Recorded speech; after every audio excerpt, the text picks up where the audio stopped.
লেখা দিচ্ছে আমার না ভালো আছে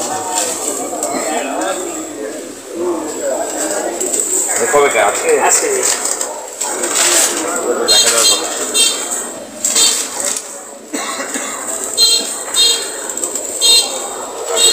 আপনাদের রেগুলারলি আমার লেখা পড়েন না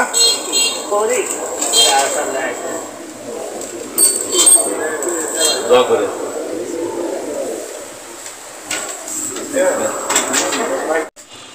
বিএনপির ভারপ্রাপ্ত চেয়ারম্যান তারেক রহমান কর্তৃক জাতির সামনে উপস্থাপিত রাষ্ট্র কাঠামো মেরামতের ৩১ দফা সেই ৩১ দফা বাস্তবায়নের লক্ষ্যে জনগণের ঘরদুয়ারে পৌঁছেছেন বিভিন্ন নেতারা।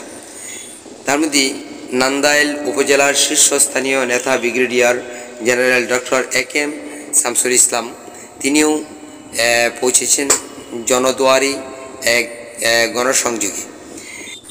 স্যাটারডে ২৬ এপ্রিল নান্দাইল থানার জাহাঙ্গীরপুর ইউনিয়ন, যে ইউনিয়নটি আওয়ামী লীগের দুর্গপল্লী চলে, এমনকি আপনাদের জেনে রাখা উচিত যে সেই ইউনিয়নে বিগত আওয়ামী লীগের এমপি আনোয়ারুল আবেদিন তুহিনের বাড়ি, অথচ সেই এলাকাটিতে জনাব brigadier general doctor A K M. Shamsul Islam ও তার ছোট ভাই আজিজুল ইসলাম পিকুল তারা কিন্তু একটি দুর্গ করে তুলেছেন বিএনপির, আর জনগণের নিকট পৌঁছে দিয়েছেন সেই গণসংযোগের মধ্য দিয়ে ৩১ দফা রাষ্ট্র কাঠামো মেরামতির যে লিফলেট।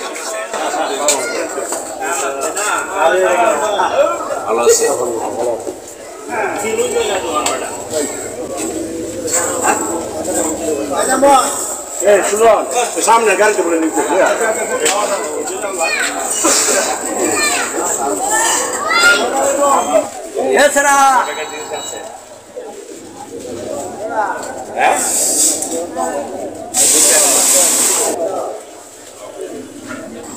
নান্দাইল উপজেলা সদরের অদূরে জাহাঙ্গীরপুর ইউনিয়ন একটি বৃহৎ এরিয়া।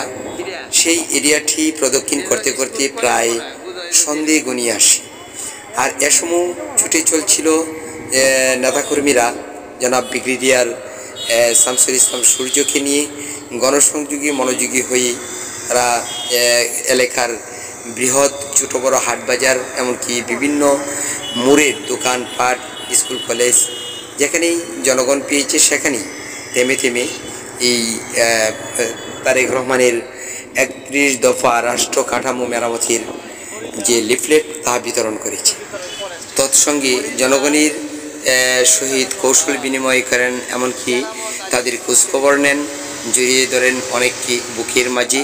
এমনকি দেশের জনগণ বিগত ফেসিবাদের আমলে যে একটা হতাশার মধ্যে ছিল, সেখান থেকে অদ্য কেমন আছে সেসব ব্যাপারেও কিন্তু তিনি খোঁজখবর নেন। বিগত ১.৫ দশক আওয়ামী ফেসিবাদের আন্দোলনে প্রথম সারিতে থাকা ব্রিগেডিয়ার শামস সে অদ্য জনগণের পাশে দাঁড়িয়েছে, আর জনগণ চেয়েছিল এটাই যে একজন যোগ্যতম নেতা, এমনকি যারা নাকি দেশ ও জনতার কাজে আসে সেরকম নেতৃত্ব আসুক তাদের মাঝে। গতকাল এই গণসংযোগে আমরা দেখতে পাচ্ছি যে জনতার অনেক সাড়া মিলেছে, এমনকি এটি একটি সফল গণসংযোগ বলে গণ্য করা হয়েছে। শুধু সেদিনের নয়, প্রতিদিনই ব্রিগেডিয়ার শামস, এমনকি তার ছোট ভাই এফ.এম. আজিজুল ইসলাম পিকুল, সাবেক মেয়র, তিনিও গণসংযোগে চলছেন। এমনকি প্রতিদিন রূপে নান্দাইলের বিভিন্ন হাটে বাজারে, গ্রামেগঞ্জে, এমনকি বিশেষ জন এলাকায় এভাবে গণসংযোগ চালিয়ে দলের কাজকে, দলের অবকাঠামোকে আরও সক্রিয় করা, এমনকি বাস্তবসম্মত করার চেষ্টা করে চলছেন।